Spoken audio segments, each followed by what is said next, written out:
Grande Otto Alencar. Que prazer ter você aqui, viu, Otto? Você sabe. Alegria é minha.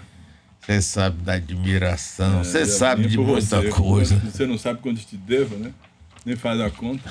Não, ninguém deve nada, você não me deve nada. Pô, eu me lembro você na TV era tu. É a Bahia que ele deve, rapaz. Muito, e vai continuar a dever. E vai continuar a dever. Porque vai continuar a trabalhar. Estamos aqui nesta quinta-feira, dia 17 de março, recebendo essa visita fantástica de Otto Alencar. Ele só tem uma coisa que ele não passa meio aqui engasgado. Em 1985 eu tenho umas fotos dele. Rapaz, sempre bonitão, jovem, imagine. 85, ele candidato a vice-prefeito de Salvador na chapa do nosso queridíssimo Edivaldo Brito, rapaz, meu irmão, que eu tenho uma admiração profunda por ele. Mas ali a maré não dava naquele momento. Não dá, não. Você estava muito absoluto lá. Estava muito absoluto. Estava muito na frente, né? Pois é, rapaz. Foi a primeira experiência minha, né, como político. Serviço de Edivaldo Brito com muito orgulho, um grande amigo meu. E uma figura maravilhosa. Hoje vereador de Salvador, foi prefeito, uma época, né? Fez uma prefeitura muito correta, um homem decente, bom. Secretário em São Paulo, reconhecido nacionalmente, um homem digno, rapaz, e de uma lucidez. Você sabe que ele é comentarista aqui da rádio. Toda semana ele faz o comentário. É uma verdadeira aula, Otto. Aula. Sobretudo na área tributária, né? Que é professor de direito tributário da melhor qualidade. Pois é, rapaz, olha que bom começar o dia assim, não é, rapaz? Bom para mim começar o dia com você, vir aqui. Quanto tempo, né? A pandemia nos afastou um pouco, ficamos no remoto, né? Bastante. Tudo no remoto, tá voltando agora. Mas, olha, eu vou dizer uma coisa a vocês todos sabem. A gente sempre brincava aqui. Se tem alguém que conhece esta Bahia, chama-se Otto Alencar. Eu nunca vi um cara conhecer tudo. Pá, pum, pá, fulana, beltrana, aqui, é ali. Nardelli, bom dia. Bom dia a todos. Bom dia, Nardelli. Victoria Alves. Bom dia, quinta-feira. E Abraão Brito. Bom dia, doutor Mário, bom dia, colegas, bom dia, senador. Seja bem-vindo aqui presencialmente para esse bate-papo. Vamos trabalhar o telefone 35055000, gente. O WhatsApp 981553258, valendo também esse número para você solicitar a edição de hoje do Jornal da Metrópole. É só enviar a palavra jornal ou qualquer frase que contenha a palavra jornal. Estamos ao vivo no YouTube, youtube.com/portal Metro 1 e também na twitch.tv/portal Metro 1, doutor Mário. Muito bem, você sabe que nós estamos numa semana assim que praticamente deverá se definir, não as candidaturas majoritárias deste ano. E aqui por parte do governo nós tivemos muitas conversas que explodiram, inclusive, com uma entrevista aí sentado nesse lugar dado pelo nosso queridíssimo Jacques Wagner. Otto, você sabe que há muito tempo, e falava aqui no ar, não é uma coisa para dizer, não, é de conveniência, de momento, é agora. Eu dizia, Otto, eu quero ver você governador da Bahia. É verdade isso ou não? Falava assim, sempre falou. Eu agradeço muito, até porque é um cargo super importante, né? Eu já tive a oportunidade de fazer a interinidade em 2002, durante 9 meses, sei o que é administrar o Estado, e eu sempre fiquei muito grato a você. Agora, nessa oportunidade que aconteceu recentemente, você sabe, nós conversamos até internamente, né? Exatamente. Eu sempre te disse que a minha posição seria uma posição de renovação do meu mandato como senador da República. Conversamos às vezes, eu liguei para você, a gente sempre conversa. Estava até com saudade aqui da convivência pessoal, né? Com você, com toda a equipe, com o Abraão, com toda a equipe aqui da Metrópole, e eu tinha isso como um projeto já acalentado há muito tempo. Quando houve essa oportunidade de conversar com o grupo, liderado aí pelo Wagner, pelo próprio Rui Costa e também pelo presidente Lula, eu expus essa minha posição com muita clareza. Mas os fatos terminaram conduzindo para uma posição que o Partido dos Trabalhadores indicou agora a candidatura do secretário de Educação, Jerônimo Rodrigues. Eu o conheço. Aliás, Mário, ele coordenou a minha campanha de Rui Costa em 2014. Coordenou muito bem, foi o coordenador. Nós andamos a Bahia inteira, ele coordenando, ele fazia as palestras, nós entrávamos para colocar as nossas posições, a minha de Rui Costa. Ele conhece bem a Bahia, andou conosco a Bahia inteira em 2014. E, inclusive, eu digo que ele agora é o novo Rui, né? Porque tem a mesma característica de gestão, de trabalho, e conhece bem o governador, conhece todo o legado aí do governador, que ele trabalhou próximo. E depois, em 2018, ele coordenou de novo a campanha do governador Rui Costa e também do senador Anjo Coronel. Eu não sabia disso, não, pois é engraçado. Ele conhece a Bahia inteira, trabalhou muito nisso. Ele, inclusive, fazia as preliminares das nossas palestras pelo interior da Bahia.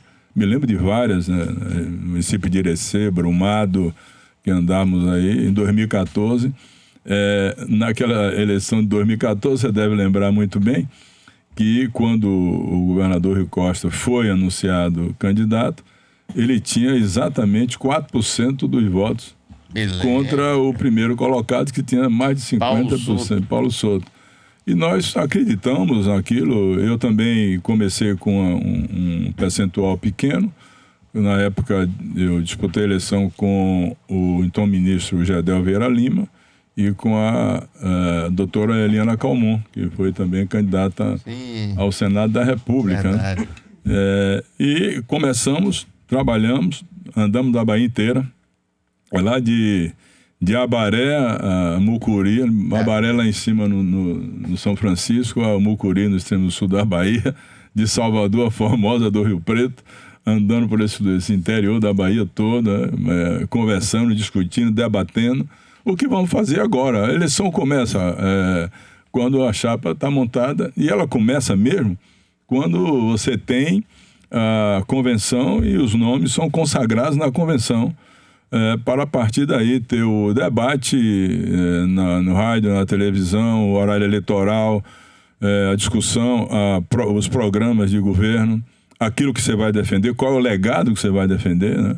O Jerônimo sabe exatamente o que é que ele vai defender, o legado do governador Rui Costa, que está completando agora 7 anos e 3 meses de gestão e tem uma administração aprovada pela população baiana com realizações de grande relevo em vários setores, né? Em várias áreas, sobretudo áreas sociais, né? Eu digo sempre que os avanços foram muito grandes na saúde, não só agora. Wagner também na saúde avançou muito com hospitais de alta complexidade, com as policlínicas que o governador Rui Costa começou. Então o Jerônimo sabe perfeitamente o que ele vai defender, conhece bem isso. É um professor treinado, capacitado, tem uma história de vida muito ligada à área social e também conhece todo o setor de desenvolvimento econômico do estado da Bahia, sobretudo relacionado às comunidades de base, né, da agricultura familiar, de todo o setor, agora que ele tem trabalhado também na educação. E eu acho que ele tem todos os argumentos e o preparo para um debate civilizado, franco, aberto, para discutir a Bahia dentro de um padrão que seja esclarecido aquilo que cada lado deseja fazer, como fazer, qual o projeto que vai defender, né? Você sabe, todos nós sempre tivemos uma posição muito sintonizada com aquilo que defende o presidente da República, agora candidato a presidente da República, o presidente Lula. Sempre tivemos essa sintonia Desde que estou no Senado Federal, a minha posição sempre foi uma posição de trabalhar com essas políticas públicas que possam reduzir, sobretudo, as desigualdades sociais. Estamos vivendo agora, Mário, um momento muito grave, sobretudo no quesito fome, né? Nós estamos quase que 1/4 da população no mapa da fome. O governo atual, o governo Bolsonaro, ele se esqueceu desses programas sociais todos de redução da pobreza e de combate à fome para dar condição ao povo brasileiro. Você lembra que o Brasil saiu do mapa da fome em 2014, no último ano do governo do presidente Lula. Votou o mapa da fome em 2018 para 2017. De lá para cá se aprofundou muito. Inclusive porque a política do atual governo, do governo Bolsonaro, é uma política que desmontou completamente algumas estruturas que eram responsáveis por isso. Por exemplo, a Conab, que fazia o estoque de alimentos para a Entre Safra, para segurar preços. A Conab praticamente foi desativada, não tem mais os estoques de regulação de preço de alimentos. Você vê a inflação sobe. Foi lá para uma posição hoje já de 2 dígitos. Na cesta básica, a inflação é perto de quase 20%. Depois desmontou o PRONAF, Programa da Agricultura Familiar, reduziu em 40%. O governo comprava os alimentos da agricultura familiar para distribuir, para estocar, adquiria isso. Praticamente o governo atual desativou. Programa de aquisição de alimentos para as escolas também foi desativado. E é isso que vai ser discutido. Quem defendeu o governo atual tem que chegar e levantar a bandeira dele num debate para dizer, olha, eu defendi o Bolsonaro, eu apoiei o Bolsonaro sem nenhuma cerimônia. E aqueles que foram contra e defendiam uma política mais ligada à área social também tem que ter sua bandeira e seu direito de defender aquilo que acredita, né? Você vê agora, nós tivemos esse momento gravíssimo em que, pela primeira vez na história da República, um presidente da República brigou contra a ciência, brigou contra o cientista, brigou contra a medicina. Ele, capitão reformado. Sou médico, sim. Médico, cirurgião, formado na universidade. Você tem formado na universidade. Não. Esse negócio de dizer, eu posso dizer que sou astronauta. Não, mas peraí, Mário. Não, eu quero saber, porque disseram aí nas redes sociais que você não era médico, muito menos professor, que você não entendia nada e que ficava chutando, humilhando aquela doutora Yamaguchi. Mas você vai responder isso depois que a gente abrir a rede. Não tem intervalo agora só tem a rede, porque a partir de agora Otto Alencar vai conversar aqui com a gente para todo o interior da Bahia. Tá bom. Atenção, emissoras associadas para o toque de 3 segundos. Rádio Metrópole apresenta Jornal da Bahia no ar. Mais de 300 cidades pelo estado passam a saber o que acontece aqui no Brasil e no mundo. Jornal da Bahia no ar. Entrevistas, comentários, notícias. A informação em tempo real. Jornal da Bahia no ar. Apresentação: Mário Kerr. Você conhece o Mário? Você conhece o Mário? O Mário tá na área, não tem para o Mário. Vai. Otto, primeiro é o seguinte, eu não conhecia Jerônimo. E ele era secretário ligado à SDR, agricultura... Secretário de Desenvolvimento Regional. Isso. E aí teve uma feira de agricultura familiar. E ele veio para uma entrevista aqui. Eu confesso a você que eu fiquei impressionadíssimo. Pelo jeito dele falar, pelo jeito dele explicar, pelo conhecimento. Ele trouxe até uma presidente de uma cooperativa. Você lembra disso, Nardelli?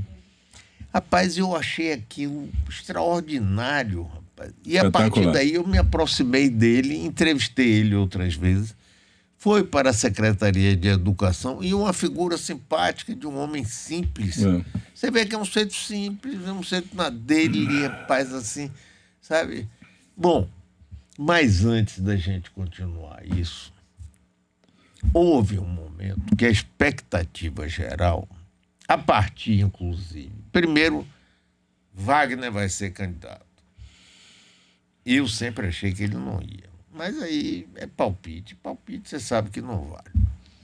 Porque ele já fez 71 anos ontem. Mas não é por isso, porque a idade não impede a gente, que nós estamos nessa faixa etária, não é? Mais ou menos. Mas ele disse assim, não, e Wagner sempre defendeu a renovação. Você lembra disso? Lembro.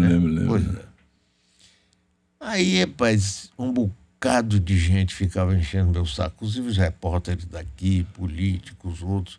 Não, Wagner vai ser. Wagner não vai ser. Wagner vai ser. Bom, chega aqui na segunda-feira, Wagner, abriu o jogo. E disse que Rui não iria sair do governo, e até o fim. Fazer o que ele fez, Wagner. Bom, na minha cabeça e na cabeça de muita gente, o candidato ia ser você. Você sabe disso. Isso foi um movimento, todo mundo dizia. Otto Alencar vai ser o candidato. Aí uns gaiatos diziam, mas ele já foi carlista.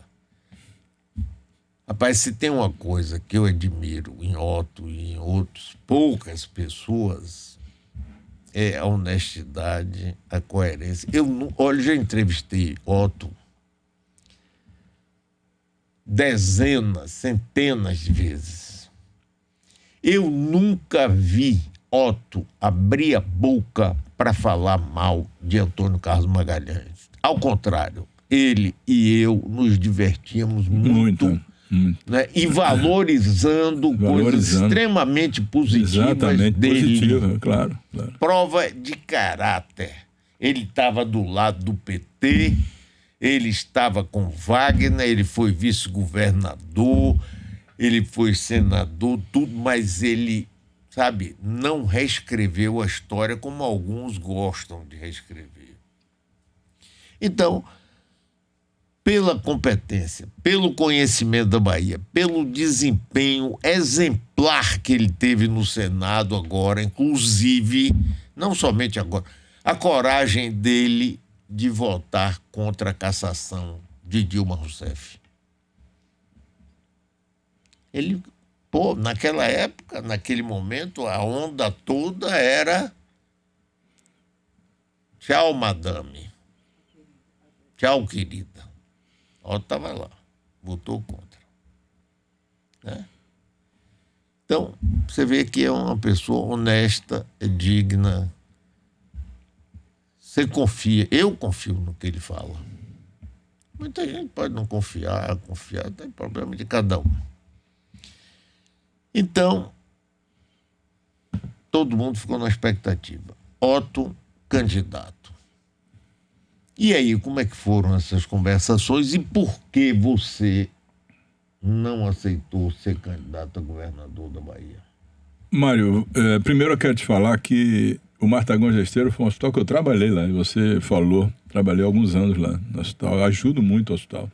Conheço toda a equipe. Você era enfermeiro? Não, enfermeiro não, médico. Eu fui médico, cirurgião, ortopedista lá. Eu sei disso. Como fui também na Irmã Dulce muitos anos, quase 11 anos. Convivi com a Irmã Dulce, ela viva lá no hospital Santo Antônio. Comecei por lá. E essa é uma instituição que precisa ser ajudada. Nós sempre ajudamos. Aliás, por dever nosso, né? Não é nem por alegação, dever de ajudar. Agora, eu voltando aí, fazendo um retrospecto, essa questão do governador Rui Costa, até 40 dias atrás, mais ou menos 50 dias, o governador dizia que ia ficar até o fim. Lembra que ele dizia? Lembro. Quantas vezes ele falou? Não tem 40 dias, numa reunião no interior, ele falou que ficaria até o final. Então, isso já era, por demais, conhecido que ele dizia que ficava até o final. E Wagner falava que seria candidato, mas, como você falou, você disse que não acreditava, terminou ele declinando da candidatura. Eu sempre me coloquei como candidato ao Senado da República. Eu lhe perguntei várias vezes, você dizia. Eu dizia que era candidato ao Senado. Então, eu mantive a minha posição. Então, não alterei absolutamente nada do que aquilo que eu imaginava disputar as eleições nesse ano. Houve essa posição de que eu poderia ser candidato ao governador. Em momento nenhum, em local nenhum da imprensa, eu disse que ia ser candidato. Mas claro que as especulações aumentaram muito depois daquela ida nossa lá conversar com o presidente Lula. Tivemos uma conversa e ele não colocou absolutamente uma coisa, não, tem que ser você ou foi você, nem eu disse para ele que seria. Discutimos o cenário com a provável retirada da candidatura do senador Jacques Wagner. Sim. Eu vi até algumas críticas a respeito que o senador Jacques Wagner ele errou. Olha, aliás, essa colocação até é muito inadequada, porque eu, em 2006, estava fora da política, não estava na política, eu estava no Tribunal de Contas, eu trabalhei lá há muitos anos, um tribunal importante dos municípios, passei por lá, cumpri minha obrigação, depois saí em 2010. E se tem um político na Bahia que teve uma visão que poucos teriam, acho que ninguém teria, foi Wagner, quando deslumbrou lá atrás, em 2006, que ele poderia chegar ao governo desmontando um governo que estava colocado e bem avaliado. É verdade. Em 2006, né? Inclusive ainda com a presença do senador Antônio Carlos Magalhães, de Paulo Souto, de toda a estrutura. Isso. Ele acreditou nisso lá atrás. Então, o Wagner acertou em 2006, em 2010, em 2014, em 2018. Agora querem culpá-lo agora porque ele deu a entrevista e falou aquilo que ele pensava. Então, eu, por exemplo, jamais colocaria a culpa, né? Ele veio e expressou aquilo como coordenador disso, do que ele pensava. Só que ele não avaliava que teria essas consequências todas que aconteceram, que também não vou entrar no mérito. Eu acho que de agora por diante, nós temos que olhar para frente, né? Eu tenho um candidato colocado, que é esse candidato que eu vou apoiar, que é o Jerônimo Rodrigues. Estou lutando no meu partido para que possamos caminharmos unidos nisso, trabalharmos. Vai apresentar o projeto de governo, tem qualidades totais, o Jerônimo. Você falou aí que ele é uma pessoa do interior, né? Simples, mas é uma pessoa muito capacitada, muito treinada. E não é a origem da pessoa que se coloca para análise, é o conteúdo do caráter das pessoas. E ele tem muito caráter, muita honra, muita dignidade, é um trabalhador, um cara lutador, e tem que ser analisado e respeitado, como todos os candidatos que vão disputar precisam ser analisados e respeitados dentro de uma discussão de ética, de responsabilidade e de projeto de governo. A bandeira que nós vamos defender na política é a bandeira e o legado desses anos de governo. Como também você falou há pouco, eu passei 19 anos da minha vida trabalhando ao lado do então senador e governador Antônio Carlos. Fui secretário de saúde dele. Eu sei, mas passo por esse interior aí, Mário, da Bahia. E foi presidente da Assembleia. Fui presidente da Assembleia, fui secretário de Indústria e Comércio, fui líder do governo. Eu passo nesse interior da Bahia aí e vejo as marcas das minhas obras. Agora mesmo, na sexta-feira, amanhã, o governador vai inaugurar o hospital ortopédico de Vitória da Conquista, de ortopedia. Ele vai fazer, que é uma necessidade muito grande. E vai ampliar o hospital de base de Vitória da Conquista, que eu construí quando era secretário de saúde do estado da Bahia. Então, eu deixei meu legado de trabalho, de realizações. Se for à região de Irecê, o hospital de Uibaí eu construí, o de Canarana eu construí, de Cafarnaú eu construí, o de Lapão eu construí, de América Dourada foi eu construí, de João Dourado foi eu construí, de Central foi eu construí. Eu tenho marca de trabalho. Por onde eu passei, deixei a marca de trabalho. Tanto é que eu digo, nada resiste ao trabalho. E trabalho ninguém esquece. Como nós vamos, nesse período, defender também esse legado. A discussão é essa, não é a discussão de ordem pessoal. Se o procedimento do candidato é esse ou aquele, do ponto de vista de comportamento. Não é isso. Nós vamos debater esses assuntos. As coisas que foram feitas agora foram coisas que deixou um legado positivo para a Bahia, deixou. Por exemplo, Wagner, governador. Wagner fez um programa, que não é o programa, não foi do Lula, programa Água para Todos. Como esquecer a adutora do algodão, que levou água do São Francisco para a região de Guanambi, para Igaporã, para Palma de Monte Alto, para aquela região toda que não tinha água, era abastecida por dois açudes, o açude de Seraíma e o Poço do Magro, que não dava suprimento para a região. Começou a humilhar a gente não com humilhar? detalhes do estado da Bahia. Humilhar? Não, eu estou falando aquilo. Você como negar, por exemplo, o programa Água para Todos do Wagner, que pegou água lá do São Francisco e levou para a região de Irecê, para suprimento da região, que era abastecida apenas por uma barragem de Mirorós, que não atendia toda a população. Não atendia Ibipeba, não atendia o Ibaí, não atendia Presidente Dutra. Então, são legados importantes. O programa Luz para Todos, Mário, eu fui secretário da infraestrutura do governo Wagner, levei 280 mil ligações na zona rural. Eu fui tirar o fifó da casa do cara, do candeeiro, e botar energia elétrica, que é uma emoção muito grande. Levar água para o interior. Então, tudo esse é trabalho que você tem que mostrar e debater esse assunto. As policlínicas que o governador Rui Costa deixou agora, já está inaugurando várias aí que eu tenho acompanhado. As estradas, né?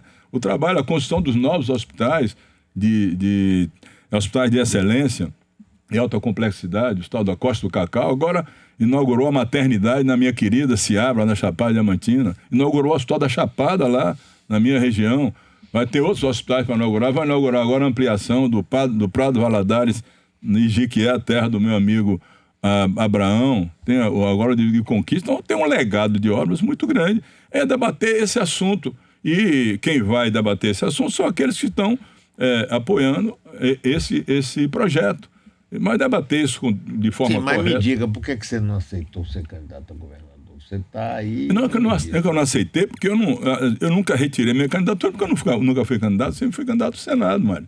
Eu sei, mas seu nome foi cogitado. Não, você não falou há pouco em renovação? Sim. Você não falou há pouco em renovação? Quem falava era Wagner. O Wagner, pois mas em relação a você, eu achava que era uma... Eu acho que é uma... Bom, até porque a renovação não é pela idade cronológica, é pelas ideias contemporâneas que você tem, aquilo que você pensa para o momento político que você vive, para as necessidades sociais do povo baiano que você vive agora, né? Eu comecei falando com você aqui sobre essa questão da fome, que é uma coisa que me preocupa por demais, né? A inflação corroendo aí o salário, o Auxílio Brasil que nós aprovamos, que eu votei no Senado Federal para aprovar, que está agora com a inflação muito alta, as pessoas não têm condição de aquisição dos alimentos mínimos da cesta básica, pelo aumento da inflação. Então, eu nunca me coloquei como candidato, e essa posição minha sempre foi uma posição muito firme. E ser candidato à reeleição. Nesse momento, preste atenção, em que houve essas reuniões com Lula e sem Lula, em que Wagner deixou claro, não sou candidato, seu nome surgiu. Surgiu, mas não por minha decisão. Mas aí você disse que não queria. Sim, eu disse que não. Que não é que eu não queria. Quem não quer ser governador da Bahia? O momento de cada um de nós, mas exige decisões. E você toma decisões quando o momento exige. A minha decisão foi ser candidato ao Senado. Sempre foi essa decisão que eu coloquei como uma posição minha.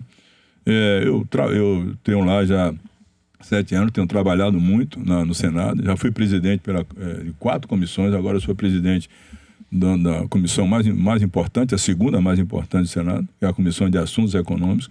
Debatemos agora o preço dos combustíveis, aprovamos dois projetos, inclusive um gestado nessa comissão que eu presido, que é da criação do fundo para equalização de preços no mercado interno. Não é possível, Mário, que a Petrobras tenha que dolarizar todos os combustíveis, extraindo petróleo aqui no Brasil em real, pagando funcionário em real, pagando o custeio operacional em real e dolarizar tudo. Pra você ter uma ideia, a extração do petróleo no Brasil, 70% é pago em real, 30% em dólar. Por que não fazer um preço ponderado entre real e dólar para o combustível? Não, dolariza tudo. O governo dolarizou tudo isso. Resultado. Agora, por exemplo, aqui Mataripe, que foi privatizado, o grupo Mubadala. Eles estão fazendo aqui o refino do nosso petróleo tirado daqui e produzindo o combustível. E aqui. Cobrando caríssimo. 27% a mais do que todo o país. A privatização deu nisso, sem critérios, sem estabelecimento de preço, de controle de preço, e ainda por cima, Mário, lhe digo com toda a franqueza, a Agência Nacional de Petróleo não toma conhecimento absolutamente nenhum para fiscalizar.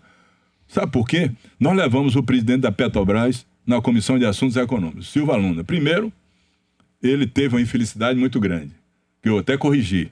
Ele disse, olha, o preço do petróleo, o que eu posso fazer? Por exemplo, eu lá em Roraima, fui numa cidade e fui comprar o preço do ovo e o ovo estava muito caro. Aí eu disse, peraí, presidente, o senhor quer comparar o monopólio do petróleo pela Petrobras com o ovo de galinha? A galinha não tem monopólio, presidente. Para com isso aí. Não tem essa história, não. Você quer monopolizar o ovo da galinha, presidente? O presidente da Petrobras, um general que falou isso lá, na Comissão de Assuntos Econômicos. Agora, repare bem, não existe isso, mano. O cara falar uma coisa dessa. O presidente da Petrobras está aí. Eu botei, inclusive, no meu Instagram. Ele não pode fazer um negócio desse. O que eu queria dele é que ele me explicasse como é que é. A Petrobras extrai o petróleo cru em real. Refina aqui em real e tem que ser vendido ao consumidor em dólar. Não dá para me convencer uma coisa dessa. Agora, ano passado, você sabe quanto é que foi o lucro líquido dos investidores, né? Sabe quanto foi? Não. 106 bilhões de reais. Foi o lucro líquido dos investidores. Só que desses 106 bilhões de reais, 36% vai para a União. Qual é o projeto que nós apresentamos e aprovamos lá? Tomara que a Câmara aprove. É que parte desse lucro que vai para a União venha, através de uma parte dele, com royalties e com imposto, compor um fundo para equalizar preço no mercado interno. É só isso aí que quer fazer. Sim. E aí, foi para a Câmara, foi aprovado no Senado, foi para a Câmara dos Deputados, esperando que a Câmara possa analisar esse projeto. Agora, está muito difícil trabalhar também com a Câmara dos Deputados. Você vê o seguinte, no mesmo dia que estava Caetano Veloso, reuniu uma multidão ali no Planalto, né, naquela manifestação linda, Arthur Lira aprova emergência para fazer exploração em terras indígenas. Aí é complicado. Eu acho que sim, né? Isso precisa ser revisto. Essa questão do desmatamento da Amazônia segue de forma acelerada. Já ampliou bastante esse desmatamento. O desmatamento compromete muito o meio ambiente, compromete inclusive os rios amazônicos, porque na hora que você derruba florestas, você está dando condição de assoreamento, que é o corrimento de terra para a calha dos rios, para a calha das nascentes, para a calha dos rios tributários. Isso é uma coisa muito grave que aconteceu e já aconteceu e é grave muito no Rio. No São Francisco. No São Francisco, demais. Você fala nisso aqui muito tempo, anos que a gente muito conversa. tempo. São Francisco, por exemplo, Mário, chegou em 2016, a barragem de Sobradinho, a 4% do volume útil. 4% do volume. Agora choveu muito no Alto São Francisco, lá em Minas, né? São Francisco nasce lá na Serra da Canastra, no município de São Roque de Minas, e vem até o Atlântico. É o único rio, Mário, do Brasil que corre do sul para o Nordeste, sabia disso? Não tem outro. Coisa de Deus mesmo, né? Porque vem de lá, de baixo, aqui para o Nordeste. Como se fosse, vou botar aqui para vocês terem água suficiente, né? Então choveu muito agora. Sobradinho está com praticamente o volume útil completo. É o maior lago doce da América. Sobradinho é um espetáculo, né? São quase 43 bilhões de metros cúbicos de água. Só o volume morto são 5 bilhões de metros cúbicos de água. Então, a floresta amazônica, os rios amazônicos, pode começar a ter esse problema. O Tocantins já está tendo problema de diminuição de volume por metro cúbico.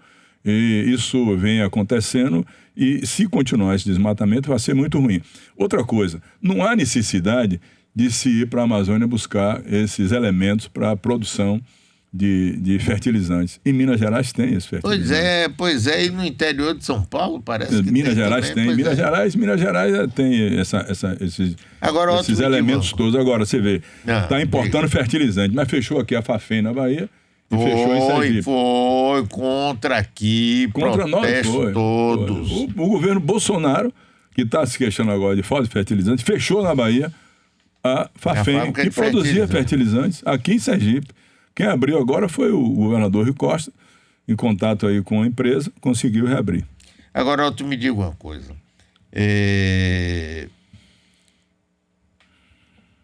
A eleição, de qualquer jeito, não vai ser fácil, como qualquer eleição não é fácil, não é? O meu querido amigo ACM Neto foi um excelente prefeito e é um político de méritos, a gente não vai negar, porque não tem porquê. Ele acha que é possível que a eleição estadual, pela primeira vez, pelo que eu saiba, não sofrerá influência da eleição federal. Isso de um lado. Agora, do outro lado, você tem visto João Leão, nos 2 ou 3 últimos dias, dizer que vai votar em Lula. Como é que é esse negócio? Eu fiquei meio sem entender. Como é que eu não vou analisar declarações de outros candidatos. Sim, não precisa declarar, examine. Eu acho que a influência federal na eleição haverá, sim. Na minha opinião, haverá, sim. O presidente, pela sua experiência, sempre teve? Sempre teve influência federal, e a vinculação do presidente Lula com o nosso grupo é muito forte. Nós não estamos apoiando o Lula hoje. Você falou do apoiamento do vice-governador João Leão, a quem eu respeito muito como político e como pessoa também, tenho uma ótima relação pessoal com ele. Agora, é novidade. O nosso apoiamento a Lula presidente é de muito tempo. Nós tivemos, você falou há pouco aí, que eu votei contra o impeachment da presidente Dilma. Pois é. Contra a cassação dela. Meu voto, Mário, foi inclusive porque não havia crime de responsabilidade. Ela não teve pedalada fiscal. Aliás, se fosse ter crime de responsabilidade, Bolsonaro já está fora do governo há muito tempo. Né? Já furou o teto dos gastos aí algumas vezes e não deu absolutamente nada. Não teve praticamente nada. Então, o meu voto foi consciente, porque não houve, na verdade, pedalada fiscal. Não houve. Então, eu votei por isso. Então, a nossa vinculação com o presidente Lula e com o programa que nós vamos defender agora, não é de hoje, não é de uma declaração de hoje. No ano passado eu estive aqui com você e disse textualmente, meu partido talvez tivesse candidato próprio, eu disse que ia votar e apoiar a candidatura do presidente Lula. Falei aqui o ano passado, está gravado aí. Então não é novidade, não é a minha posição de apoiar, e também dos partidos que estão aliados conosco hoje, inclusive o partido do presidente, que é o Partido dos Trabalhadores, que Jerônimo vai ser candidato pelo Partido dos Trabalhadores, é de muito tempo, não é de agora, é de um projeto. Eu me coloco, por exemplo, num partido de centro, mas não precisa ser de esquerda para ter sensibilidade social. Achar que o SUS tem que ser reforçado e tem que ter investimento no nosso estado e no Brasil. Nosso estado, mais de 80% da população depende do SUS. Acho que só 17%, 18% tem seguro de saúde, incluindo aí o Planserve. Como não investir? Como não ter sensibilidade social para oferecer saúde pública gratuita e de boa qualidade à população? Na educação, na assistência social, nos programas sociais todos. Então, essa é uma concepção da nossa posição política já de algum tempo. Não é coisa de agora. Eu vou apoiar Lula agora, porque é importante apoiá-lo, porque ele tem uma densidade eleitoral muito grande. Na Bahia, não. No momento que estava mais difícil para o Lula, com a eleição perdida, e o candidato foi Haddad, nós perdemos aqui com Haddad na Bahia. Ganhamos o governo e perdemos com Haddad na Bahia. Tá? Mas Haddad ganhou aqui com 4.500.000 votos de frente para Bolsonaro. Eu acho que o Lula vai ganhar com mais do que isso, agora em 2 de outubro de 2022. Então nós perdemos aqui, mas mantivemos a nossa posição. A política para o homem de caráter não pode ser isso ou aquilo conforme 2 pontos. Vai ser bom para mim, aquele vai ganhar, eu vou com ele. Não é assim. Senão você não faz história. É melhor você perder de cabeça erguida defendendo um projeto do que você se afastar dele para encarar, abraçar um projeto, porque ele é ganhador. E eleição é uma coisa que vai disputar no dia 2 de outubro. A gente vai disputar lá na frente, voto por voto, trabalho por trabalho. Eu acredito muito no nosso projeto, muito no nosso candidato Jerônimo, acredito na candidatura dos nossos deputados federais, estaduais, acredito na aliança nossa com o povo do interior da Bahia, com o povo da capital do estado da Bahia, onde o governador fez obras super importantes. O metrô está andando aí, não foi prefeitura, foi o governo do estado. Em Costas, não foi a prefeitura fez, mas o estado também fez. O estado fez a parte aqui. As grandes avenidas, o governo do estado também que fez. a 29 de março, todas essas avenidas aí, foi o governo do Estado, foi o governador Costa que trabalhou nisso. Nós temos uma defesa para fazer desse trabalho. E é por aí, vamos botar, discutir, respeitar o adversário, claro, em todos os sentidos, porque na política o respeito é fundamental. É inclusive super mantendo um alto nível mantendo um alto nível, como eu estou falando com você aqui. Não vou discutir os problemas de ordem pessoais de quem quer que seja, absolutamente. Não tem sentido. Não tem sentido. Nós vamos discutir, debater temas, né, da área social, da área da infraestrutura, da saúde, da educação, em todos os temas nós vamos debater. Agora tem outra aí. coisa, Otto, que eu queria saber de você, é o seguinte, há um conhecimento, uma ideia aqui na Bahia, não sei se no Brasil todo, de quem puxa o senador é o governador eleito. Você acha que isso é rigorosamente verdadeiro? Em outras palavras, supondo, né, não sei que político não gosta de suposição, e até uma boa desculpa, né? Eu não trabalho com suposição. Eu mesmo, quando era político, eu usava isso, mas é malandragem. Suponha que Neto seja eleito governador da Bahia. Jerônimo. Ainda assim você pode. Eu estou falando de Jerônimo eleito, né? Hein? Está falando de Jerônimo eleito. Não, eu estou falando da CM Neto. É porque eu entendi Jerônimo. Não, você entendeu porque o seu ouvido está treinado. Deixa besteira. Eu entendi Jerônimo. A pergunta, não fuja da pergunta. Você nunca fugiu, não vai fugir agora. Não, porque você falou do... Não, esse aí. Não me enrole, não. A CM Neto eleito. Você pode ganhar o Senado? Mário, cada eleição tem um perfil diferente da outra. Eu não tenho bola de cristal. Eu acho que o meu candidato vai ser vencedor e nós vamos, com fé em Deus, com a força do povo, chegar a defender o nosso projeto e alcançar a vitória em 2 de outubro. É por aí que eu penso. Não é otimismo só, não. Eu conheço a Bahia, como você falou, eu conheço a realidade aqui de Salvador. É uma cidade super importante, que eu amo Salvador, me acolheu. Eu vim lá do interior da Bahia, nasci lá no interior, em Rio Barbosa, com muito orgulho, né? E cheguei aqui, fui acolhido por Salvador, uma cidade que eu tenho grandes amigos. Também trabalhamos muito aqui em Salvador, meu período de trabalho. Exercemos aqui nossa função, fazendo as coisas para o Salvador, que merece todo o nosso respeito, o interior. Da mesma forma que o próprio Jerônimo, ele é do interior. Ele é de Jitaúna, ali perto de Jiquié. Eu sei, conheço bem. Professor concursado em Feira de Santana, ensinou muito tempo em Feira de Santana, depois veio para a política. Então eu vou defender isso, né? Com muita força, com muita coragem. Você acha que há correlação obrigatória entre vitória de governador e senador, ou isso é um pensamento desejoso? Olha, eu falei com você há pouco, né? Cada eleição tem um perfil diferente da outra, né? Não sei como... Eu acho que a minha visão é a eleição vitoriosa do Jerônimo e a minha com fé em Deus, com a força do povo. É isso aí que eu acho. Você está me fazendo umas perguntas que eu não posso responder, que são futuristas, né? Não tenho bola de cristal, não sou pitonisa, como é que eu vou responder isso? Agora, me diga, aqui tem um cara sacana. Mário, se ele é médico, veja só, até hoje tem gente que acha que é médico. Foi os bolsonaristas que disseram que não era médico. Ele foi na Universidade Federal da Bahia pegar o certificado e o atestado que foi professor de medicina. Fui professor. Cirurgião ortopédico. Hoje substituído pelo filho dele. Mas aqui, deixa eu ver, cadê essa Estão perguntando? Não, peraí, rapaz, escapuliu aqui. Ah, sim. Se é médico, pergunte, ele que pergunta sacana. Qual o princípio ativo do Calcore, sem consultar o Google?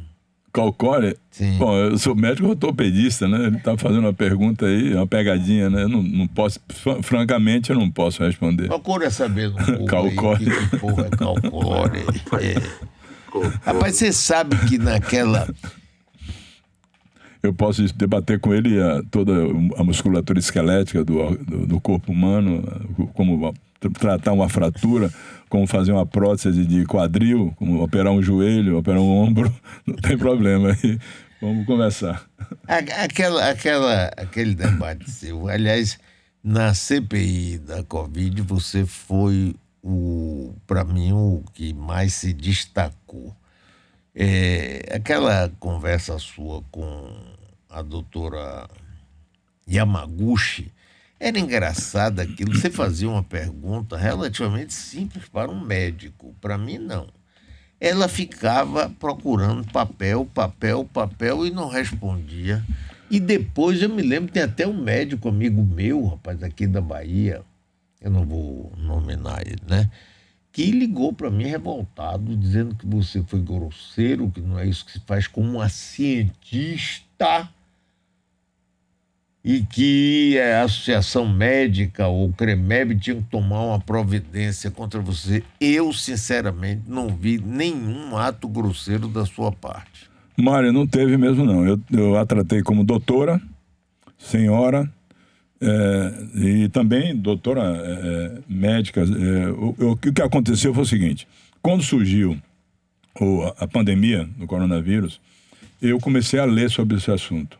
Eu sou médico, cirurgião, mas fiquei curioso. Peguei todos os prospectos a respeito da doença e fui pesquisar a doença, onde ela já tinha acontecido, como aconteceu, e comecei a ler sobre isso, ler muito.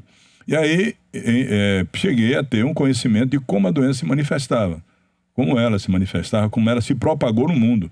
Por exemplo, a pergunta que eu fiz à doutora Yamaguchi, professora, doutora, Vossa Senhoria, que eu tratava assim a vida inteira, nunca fui grosseiro com ela, absolutamente. A pergunta que eu fiz é sobre a evolução do coronavírus no mundo. Eu perguntei: quando foi que teve a primeira manifestação do coronavírus no mundo? Ela não sabia. Eu pensei que ela como a doutora que comandava o gabinete paralelo, nós temos vários vídeos, ela dando aula lá no gabinete falando sobre o coronavírus. No gabinete com o presidente da República, Bolsonaro. O presidente Bolsonaro era o chefe do gabinete, era que presidia.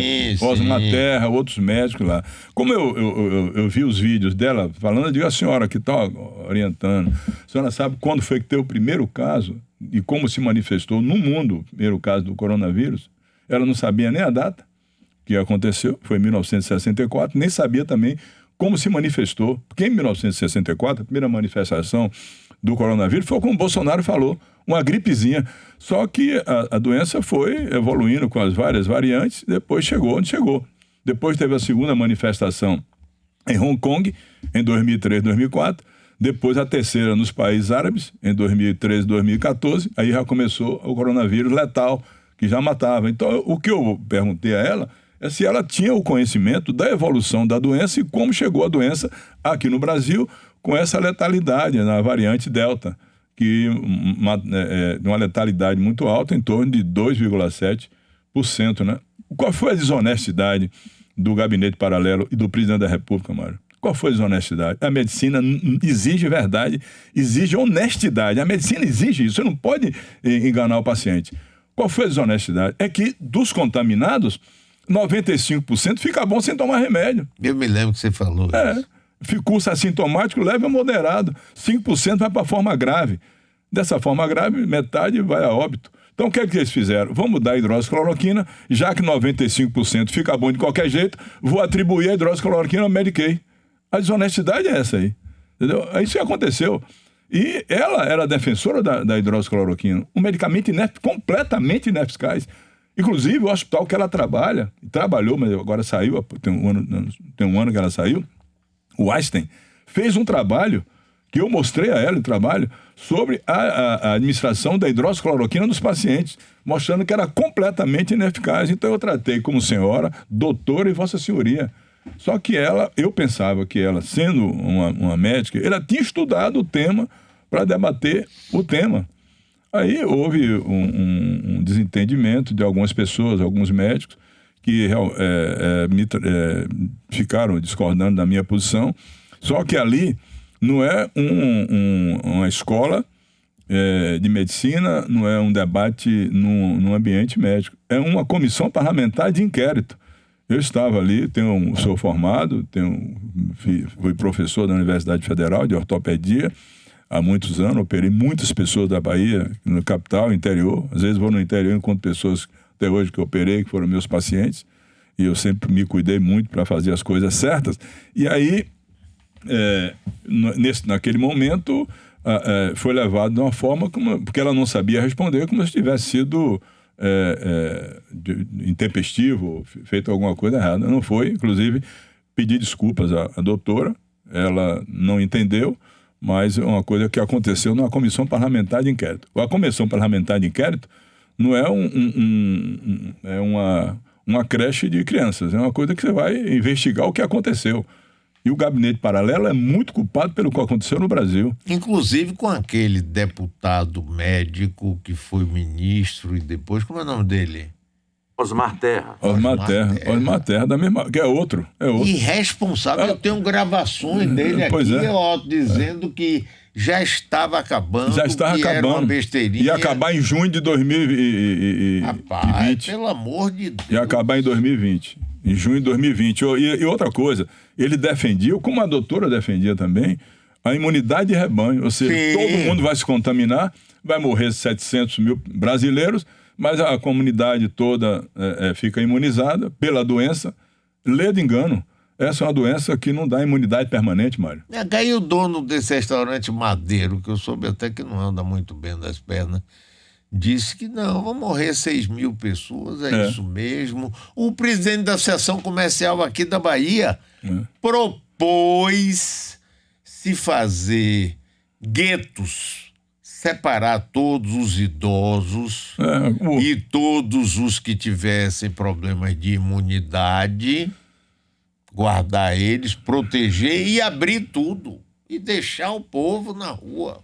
Pois é, essa imunidade de rebanho é criminosa, porque aconteceu em Manaus. 440 mil pessoas foram contaminadas, morreram 16 mil. Desapareceu 16 mil pessoas com a doença, sem oxigênio, sem equipamento de proteção individual e, o que é mais criminoso, sem medicamentos para anestesiar o paciente, para entubar. Entubava amarrado. O cara recebeu um tubo na traqueia sem anestesia. Coisa da Idade Média, da Idade das Sombras. Você imagina o que é você amarrar um paciente que não tem a medicação para sedar o paciente, para passar um tubo nele sem anestesia. É criminoso isso. O que aconteceu em Manaus é criminoso. A CPI surgiu por isso, por causa de Manaus. Uma situação que eu nunca imaginei na minha vida, e foram para lá medicar com hidroxicloroquina e defender a imunidade de rebanho.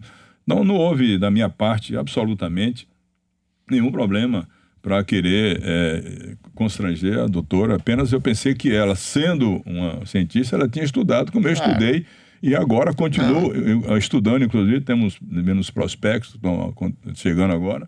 A doença não é uma doença que dá imunidade permanente, você tem que se vacinar todos os anos, tem que tomar dose de reforço, porque não dá imunidade permanente. Além disso, Mário, eu estou lendo aí muitos prospectos sobre as consequências, sequelas da Covid. E é chamada hoje Covid longa. Essa Covid longa, ela deixa problemas graves de sequelas nas pessoas que têm a doença e ficam, às vezes, com cefaleia permanente, com dores permanentes também, com insônia, com problemas pulmonares, com problemas de ordem de articulares, de dores, é uma série de problemas que a pessoa fica. E psíquico também, de ordem psíquica, como depressão, com uma série de problemas que a pessoa pode ter. Então, é uma doença ainda que é desconhecida, a ciência não domina ela completamente. Quem vai dominar é o presidente da República, que é apenas um capitão reformado do Exército, que não estudou, não leu, não é na área de saúde. Então, é isso que me indignava muito. Como é que ele pode orientar o Brasil no ensino médico? E demitir o Nelson, demitir o Mandetta, porque estavam fazendo a coisa certa, e colocar o Pazuello. O Pazuello foi uma coisa interessante, o Pazuello. Eu perguntei, o senhor conhece a doença? Lá na CPI. O senhor pode dizer o que é que o senhor conhece da doença? Ele fez, doutor Otto, não me chamou de doutor porque eu tinha atendido ele teve uma lipotímia. Eu fui atender ele, fiz um Trendelenburg nele para ele voltar a recuperar lipotímia aqui quando a pessoa... cai a pressão, o sangue desce, aí desmaia. Desmaia um pouco. E aí você bota o paciente deitado, eleva os membros inferiores, para o sangue voltar para as partes superiores, para o cérebro, sobretudo. Aí ele chamou você, chama a doutor. posição de Trendelenburg. Aí eu disse, o senhor entende da doença? Ele disse, olha, não quero ofender a medicina, não entendo nada da doença. Mas o ministro da Saúde disse isso. Agora, você imagine, ele é o general, ministro da Saúde, disse, eu não entendo nada, eu não quero ofender a medicina. Está gravado na CPI. Isso não vai dar em nada. Agora, para poder a gente divertir um pouco também, eu me lembro de Antônio Carlos, governador, teve uma homenagem a ele. Antigamente se fazia banquetes na associação comercial, grandes banquetes naquele salão bonito. Anteriormente o pessoal ia de fraque, casaca, etc. Depois não, claro, né? E aí estava ele com o meu amigo, que foi presidente e Menandro Minaim, que era o vice-governador, médico também. Carlos Amaral, presidente da Federação do Comércio, teve uma queda de pressão. Eu não sei se foi de pressão ou se ele era diabético. Pode ser. E ele teve um pequeno desmaio. Aí Antônio Carlos, que era um gozador, virou e disse, eu estou com pena de Carlos Amaral, porque de médico aqui tem eu e Menandro Minaim, que não entendemos nada de medicina. Mas tinha médico lá. E Carlos Amaral está aí vivo até hoje, não teve problema. Pois é, acontece, né? Tem uma lipotímia, não, acontece com pessoas jovens, claro. Pessoas idosas. Dentro de avião é muito comum isso. Eu viajando para Brasília, já atendi uns 2 ou 3 que tiveram lipotímia. Por causa da pressão? A pressão cai, a pessoa entra, está muito tenso e fica sentado muito tempo, o sangue desce, né? Às vezes a pessoa tem uma enfermidade, uma chamada síndrome vasovagal. Vasovagal, você tem vasovagal ali? Ela tem. Vaso vagabundo, por isso Não, vasovagal você tem, né? Vasovagal, você passa muito tempo em pé, o sangue desce para a região mesentérica, abdômen, desce para os membros inferiores, não volta. Aí ela perde um pouco a respiração, fica meio tontinha e cai, não é isso? Isso acontece em jovem, acontece em pessoas idosas, acontece em qualquer um. Agora, já que o tempo da gente esgotou, Otto, me explica o seguinte, quando é que a chapa vai estar completa, a chapa do governo com...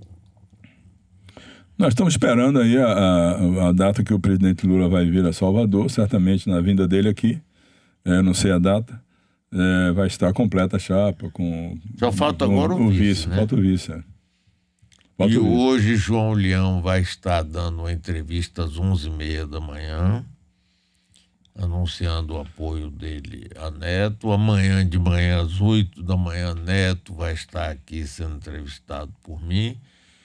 E, Otto, olha, é uma alegria enorme. E aí segue a disputa, né? Como segue o baile, né? Pois é, segue. Muitíssimo obrigado. Eu que agradeço. Viu? E que bom estar pessoalmente com você. Estava com muita saudade. Eu também gosto de você. Eu também demais, gosto, mas eu também gosto muito. E outra coisa, ao longo da minha vida política, vida pública, você sempre me deu muita oportunidade. Nos momentos assim, até difícil, onde eu estava com um lugar trancado para não poder entrar, porque eu não podia me defender. São vários momentos, você sempre me deu oportunidade, eu agradeço muito, agradeço aqui a equipe da Metrópole, todos os ouvintes, do povo da Bahia, o meu respeito, a minha sincera consideração pelo povo de Salvador, pelo povo do interior do estado da Bahia também. Vamos trabalhar, apresentar os nossos projetos. E a política e a eleição é uma disputa de debates, de temas, de teses, de projetos, de planejamento. Não é igual a uma guerra que está acontecendo agora, essa guerra sem nenhum motivo de acontecer lá da Rússia contra a Ucrânia, né? Na guerra, o vencedor prende, humilha, mata o adversário. Na política, você ganha com a maioria e depois tem no espírito público, trabalha para vencedores e vencidos, né? Para todos, né? Que tem o direito livre e soberano de se manifestar nas urnas dizendo que é a favor ou contra. Depois da política acaba, cada um ver onde é como aconteceu a vitória ou a derrota e seguir em frente, né? Mas sempre com respeito e civilidade, sobretudo. Quero te agradecer aí, meu amigo. Fico muito feliz de estar Grande, aqui hoje. Antônio.